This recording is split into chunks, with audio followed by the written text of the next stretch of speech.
All right, I'm so excited to be here again today.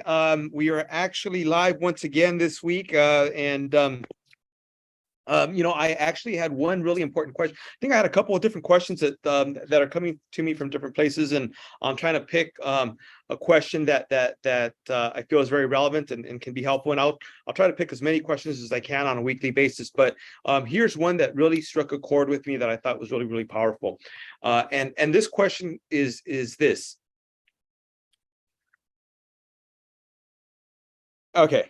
Yeah. So this, I'm looking at the question. So basically, what I was told was, or asked, is if I'm an investor and I have a lot of these probate leads that are kind of coming my way, and I'm working them, I'm having great conversations with people, and I'm essentially lining them all the way up to the point that that people have expressed an interest to do business with me, but the challenge is that these folks don't actually want to sell directly to an investor. What do I do in those instances, right? Do I just let go of these leads, or right, naturally, because I'm not, let's say, for example, a licensed agent is one thing that has come to me, and I say, well, if you're not a licensed agent, I would not discard that lead. I would not let that lead go. I would actually put that lead into the hands of the right person that that you've developed a relationship in your circle that is a licensed real estate agent. Oh my goodness, I'll tell you that this is a huge has been a huge win for myself and my team over the course of many years. I've taught people that we are not in the business of doing this. We're not in the business of arm wrestling, but rather we are in the business of providing a service to those people that need our help. And that doesn't mean that we are only doing what we want and what benefits us, but rather we have to put ourselves in the shoes of our prospects, right? I look at it as how would I want my mother to be treated, right? How would I want somebody that I care about to be treated? My daughter, somebody that I care for, right? A friend, a loved one. How would I want them to be treated? Well, I would want for whoever is out there to help them to really help them in and to deliver the service that's in the best interest of that person, right? And so that means that if somebody really genuinely wants to list their property and they want to try and capture the top of the market price, well then, hey, we're not in the business of arm wrestling. Let's give them that, right? So let's put the right agent. So you yourself might be a hybrid of a licensed agent, broker, and investor. And if you're not, that's okay. You go ahead and you put this house under the hands of that person that can help them. And so it's your job to find the right strategic relationships that are licensed folks so that they can list their properties for you. And that, I'll tell you that has been a huge win for us because one, it really leverages our company's time, right? We are a licensed brokerage, and what we do is we actually assign all of these properties that would be listings over to the right agent of choice in the designated area.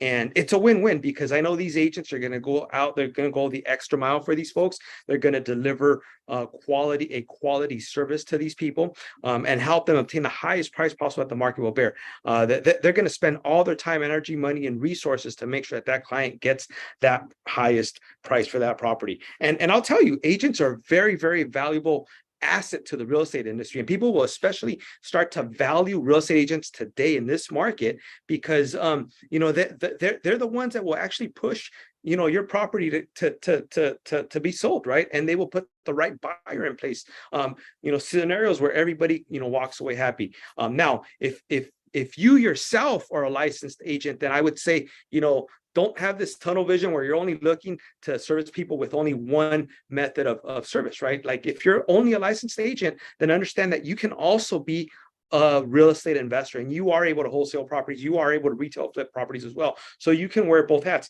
And the beauty is that if you're a real estate investor and you're licensed, you can be a hybrid of both as well.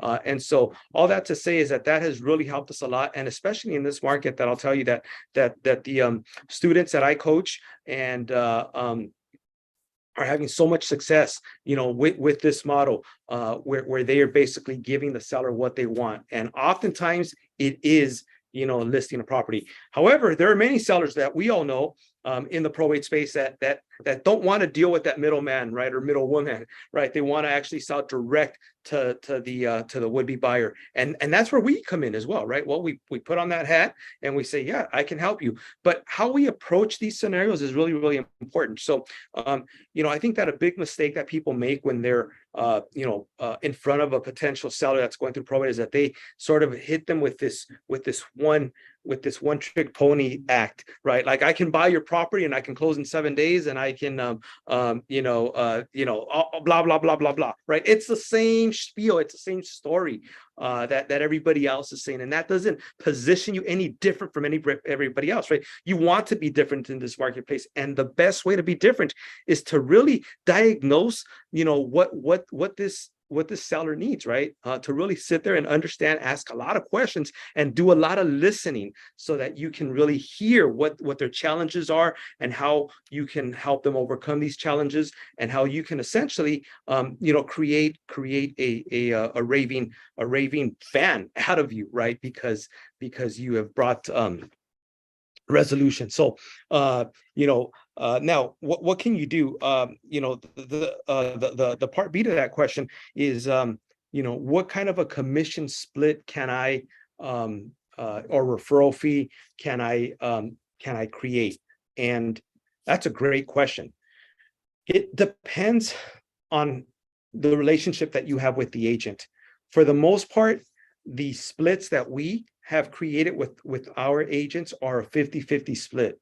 And you may be thinking, wow, that's a huge split. There are some instances where they're a 30% split, but you have to understand that we are bringing a very high value scenario to the table. And that high value scenario is actually a ready, willing, and able seller, right? That's gold. That is absolute gold.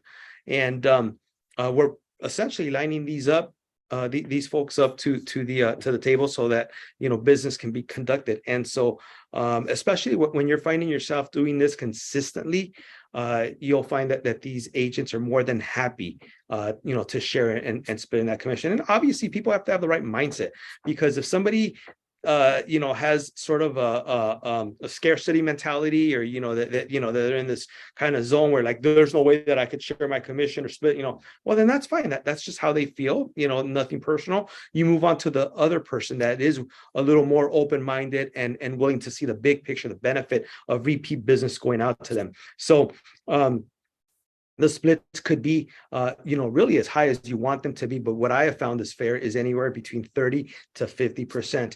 I personally prefer 50% because I'm continuously spending on my marketing dollars, right? My time and having these conversations with these folks and really bringing these people to the table. So I think it's very valuable. Now, there are some tough cases where the sellers are maybe needing a lot more support and a lot more help. And if that's the case, then hey, I prefer to take a smaller commission split in those cases. So you use your best judgment and understand that we're all in this business together to help each other grow. And that's really the best way to thrive in this incoming economy where things are changing, right?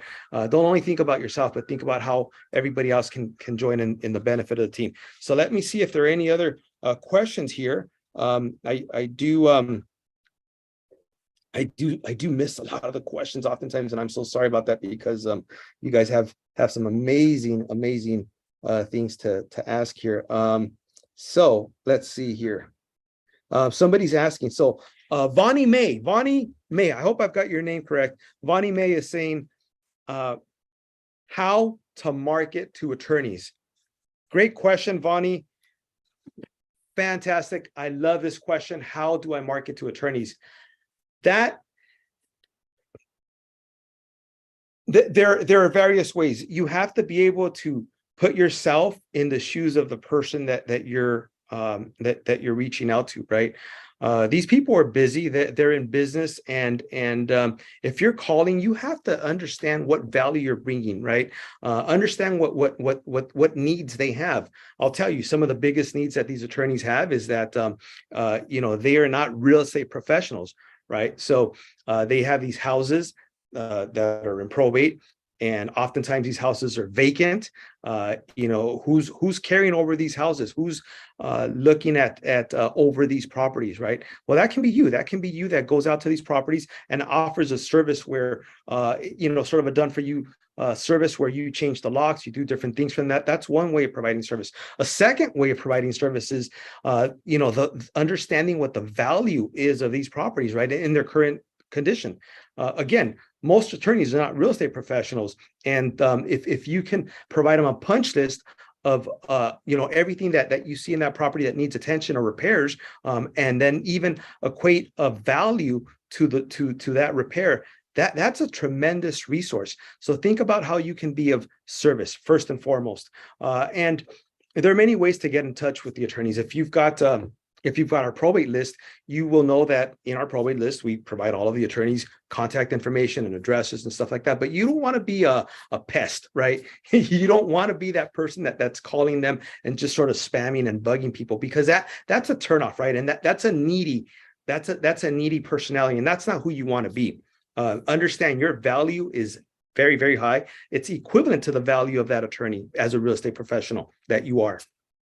So I have found that one of the best ways to develop relationships with attorneys are with the folks that I'm already working with in probate. So you're making calls or you're sending out direct mail pieces, and you're in conversation now as a result with a person who's going through probate, right?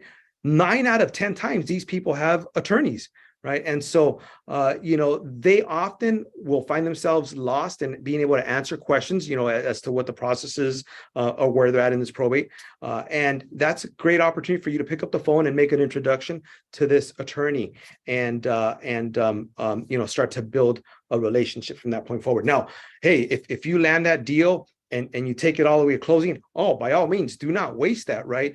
You make sure that you're very intentional and you develop a relationship with that attorney, moving forward. And you'll find that a lot of these attorneys will give you business, right? Because of that value that you're providing. So there are also many different things that you can do. You can create attorney campaigns. I had one of our students who's part of our PGA, the Probate Growth Accelerator program. One of the things that I teach is get good at one thing, and really become a specialist in that one thing, right?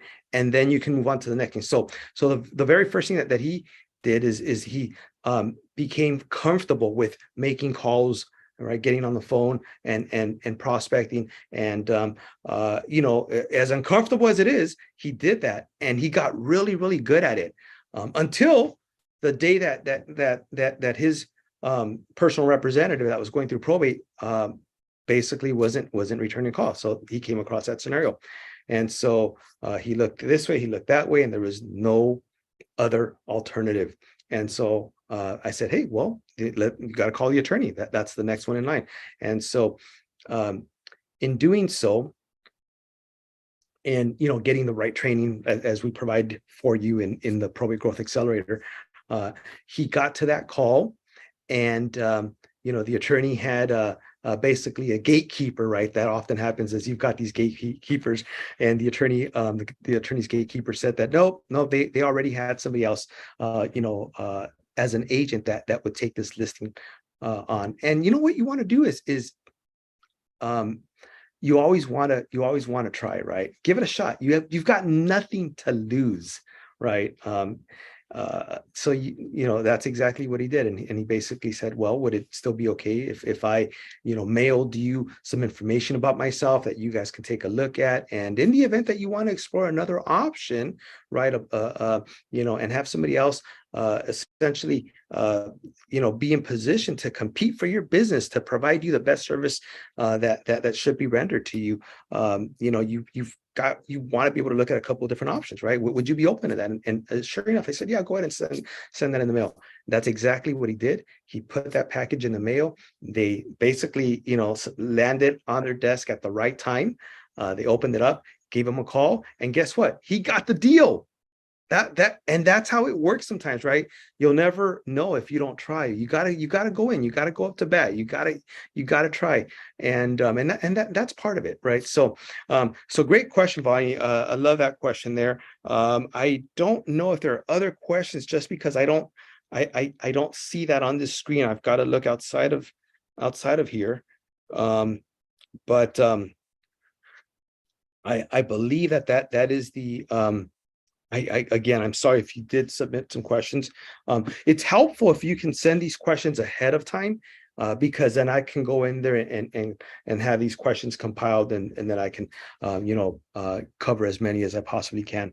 But anyways, I enjoyed my time with you here today, and make it an awesome rest of your week and have a great weekend.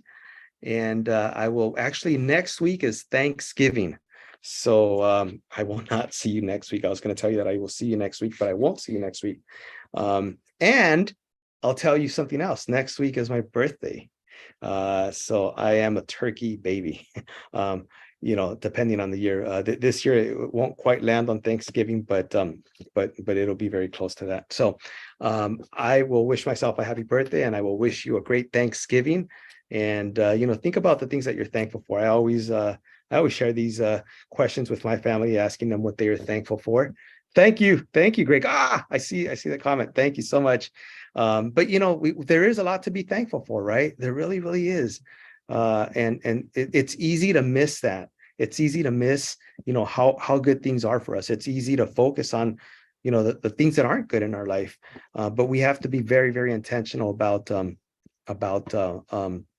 being grateful, right? There are a lot of good things in our life, and so I'm happy to be here with you guys today, and happy to have been able to provide a lot of support to students, and help them get to that level of becoming an expert, so that they can go out there and help the marketplace, right? The marketplace is in great need of your service. It really, really is. There are many folks out there who don't have the desire, maybe the heart to fully provide that service to people. And so they're sort of in and out of this business, right? That there's just kind of tiptoeing or trying things, but they're not really serious about it. And so that's unfortunate. We need more good folks to come in and learn the trade, learn it, and become experts here. And I'll tell you that you will have no shortage of business, right? And you will have no shortage of people that are grateful for the service that you provide. I've been at this business for 23 years. That's been quite a run for me, and I've been happy to be here. So that's a little bit about my gratitude for the day. So you guys have a great one, and I will talk to you in 2 weeks.